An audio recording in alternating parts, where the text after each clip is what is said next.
Hello and welcome back to another Rocket Rabbit commentaries of whatever this game is. From the depths of space, a girl named Crystal searches for the truth of her parents' death, finding herself within a lost corner of the Lilat system. Lilat system? Could this be a Starfox game? Yes. That is a fox. Anthropomorphic fox. But that is a crystal fox. And she's speaking gibberish. And they're not speaking English.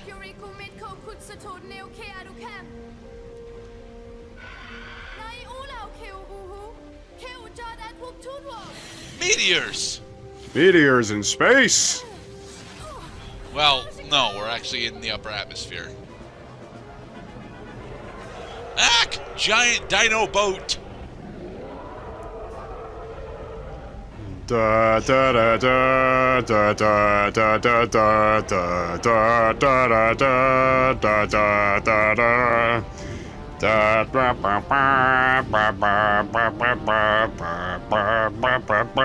one of the Donkey Kong Country themes? Yeah, it's the level select theme. Okay. Da da da. Alright, everyone, welcome to Dinosaur Planet. We are Crystal flying on this pterodon. Yes, introducing Crystal in her first ever Nintendo appearance in a Star Fox game. Well, so far, aside from the Lilat system, we got nothing that's really, Star Fox related. I mean, sure, we got this flying shoot 'em up section, but it's not really that big of a shoot 'em up. I actually forgot how early they put a shoot 'em up section in this game, which is perfect. Which is perfect for me because this was my sequel to Star Fox 64. Which it technically is. Well, it wanted to be a sequel to Star Fox 64, except I can't give sequel credit to a game that only includes some elements from the predecessor. No, it includes most of the elements of the predecessor. All right, now we're hitting the dragon head. It turns red when we hit it. Yay, we did it in one cycle. Murder the head. Nah, this game does look really good, though. It does. Despite how square and polygonal everything looks. Character models are pretty good. Actually, I think they put most of the assets towards the face designs. Likely. It's why I attempting to emulate this on my rig is so painful because Fox's face model, his fur textures are super overblown. Like, there are somewhere between 100 and 200 like individual hairs that you can make out while he's on screen. Crystal doesn't actually have that big of a problem except for her tail. Her tail has got a bunch of individual hairs, but it's kind of difficult to see here. Not to mention that I'm sure the player would forgive this game for any problems with Crystal's design because of only because of how briefly you play as Crystal at the beginning of the game. I actually wish that we played as Crystal significantly more throughout the game because this should have been her adventure. Well, it's like the Legend of Zelda, really. It's supposed to be about Link, but now it's about Zelda or something. And Ganondorf has just appeared. Yep. General scales. Well, actually, no, this isn't Ganondorf. This is more akin to Zant, honestly. Dinosaur planet. Ut neokrachu ui kimo nekt. Am dek kutsuho kejvorik oi. Am etko kutsuho rozvejo evu tashkov zuk. Utashkov suk. When you got this game for the GameCube, Gerda, did you look at the glossary in the instruction manual to see how to speak dinosaur? No, I did not. So the language that these guys are speaking is made up just for this game. It's everything that they're saying is a one-for-one letter swap. The dinosaur language also contains 26 letters, 21 consonants, and 5 vowels, and all it does is just exchange consonants for consonants and vowels for vowels. It's why you end up hearing a lot of the same sound because E is still super goddamn prevalent. General scale. And of course they... I actually like General Scales in general. He is actually somewhat intimidating. Thing is, well, he's kind of wasted. He is a waste.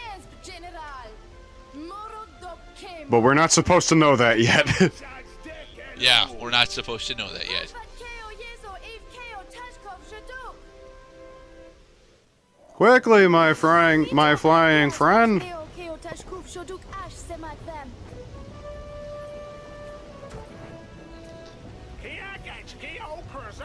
So, our viewers might be wondering why the hell we're being so withdrawn for this. It's because there's a lot of goddamn interesting dialogue in this game, and I actually like going through the story for us for this game significantly more than I should. The voice acting in this game is one of the greatest features of this game. There is a lot of voice content. Like there is an absurd amount of voice content in this game. Here's a small plot hole that's overwritten by tutorial gameplay. Why the fuck was the key for this cell on Scales' ship? It's cause General Scales has been here. Well, yeah, General Scales has been here, but there's no reason for him to lock away this particular explosive barrel. Yay! I found a thing.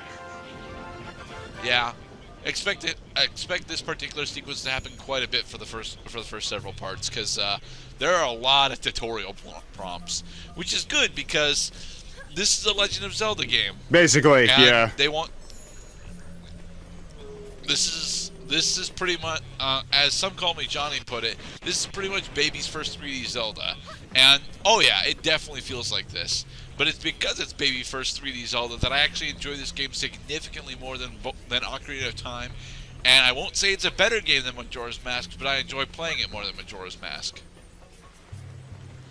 For example, those are pea hats. Well, no, actually, pea hats are mostly indestructible in 3D Legend of Zelda. Those are more or less, you know, just larger keys. Those are very large keys. No, that is not where explosive barrel goes. Failure. True, but not like it's honestly all that important. This explosive barrel's got a close respawner.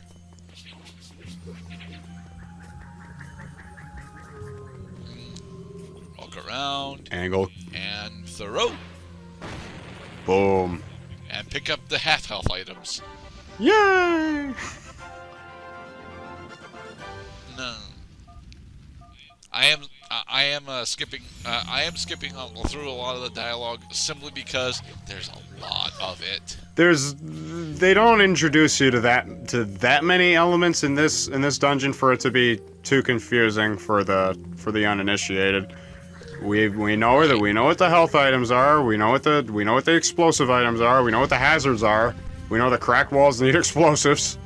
Very, very simple stuff we're dealing with. See, Link doesn't get bombs until Dungeon 2. We get it in Dungeon 1. Dungeon 0. Yeah, because this is definitely tutorial. This is tutorial land. Oh, more cinematic tutorial. Although this is story tutorial.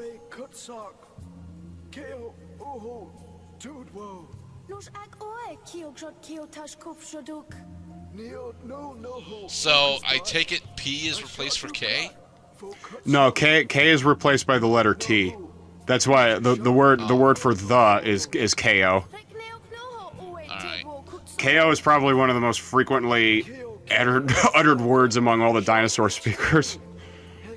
Yeah, because they use the a lot. The King Earthwalker, the Krazoa. The Krazoa. The explosive barrel. The KO Scarabs. Krazoa! Bring life to KO Planet! Without KO spirits, KO Planet is dead. So O is replaced for A? I think so.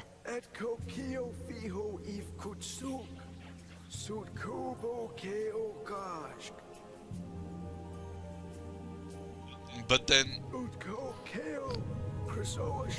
So E is O, and O is A. This alphabet is weird. It's just look. If you got a chance, Gerda, look up the glossary. I'm sure you could find a snapshot from the instruction manual for this game. Somewhere. Yeah, he will still be alive when we get back, but he's going to be a dead Earthwalker. Teleportation. Something that I wish the game actually had slightly more of. They have enough. They have enough, but they could easily have had slightly more.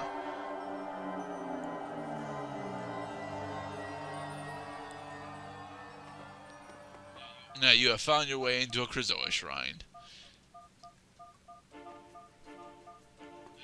Now, whereas Link would have to find 3 particular things, we'd never actually have to find 3 of anything in this game. Yeah, did the game just tell us that there were only 6 Krazoa spirits in the whole game? Yeah. And we're going after the first one. In this game, you have to open up portals to different planets. Rescue the Krazoa spirits. Not planets, no. Shrines. Activate the gatekeepers. Find the keys in the respective dungeons. Defeat the bosses. And so on. Slay enemies with explosive barrels. Slay enemies with explosive barrels in order to traverse the death door. Curse door. The curse door. I'm not sure if that's canon, but we're gonna call it curse door. Well, it may as well be canon. It's what DMC's been calling them forever.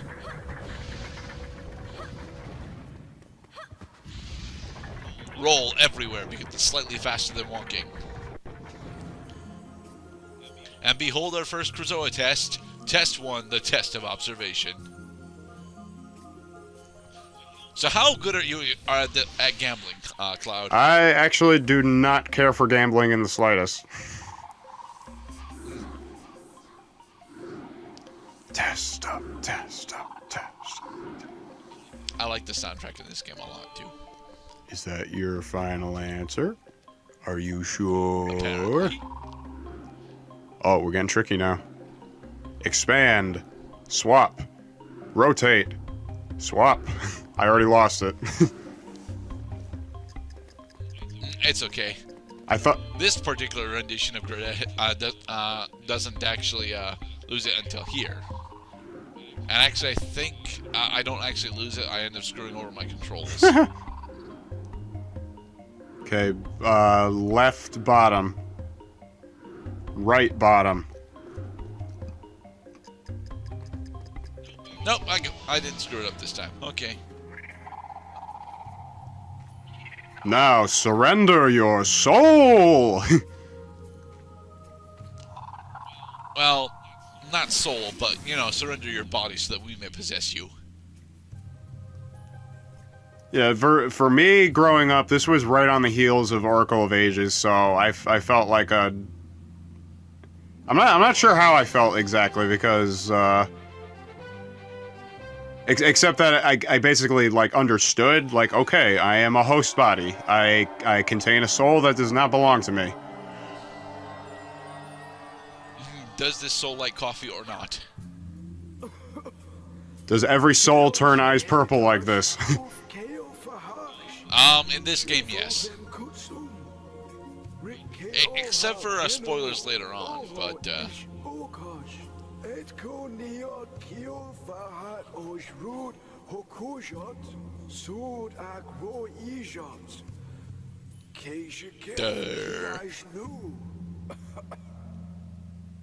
So, the whole reason why Crystal's here in the first place is because she's answering a distress signal, but why was she on patrol? Oh, Crystal is actually a heroine for Dinosaur Planet. Something that they don't actually go into all that well during the in-game dialogue trees. Alright. Resident Evil mode. Is she going to be attacked by a licker?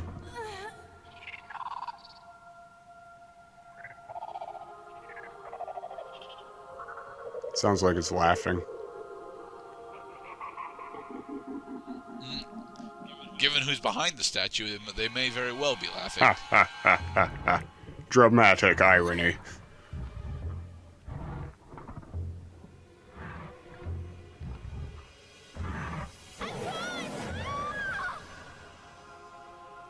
Oh no! Crystal has been encased in ice! Thank you, Link! You have freed me from the monsters that had ruled this dungeon, and now that you've broken the curse, I can now help you. I am one of the 7 sages.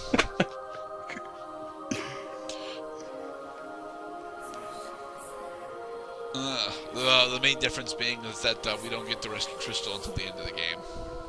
Which is the more pertinent objective to you, the player? Rescuing Crystal or stopping the dinosaur war? Given the fact that Starfox is not here, next part. Next part. We will find out. Next part.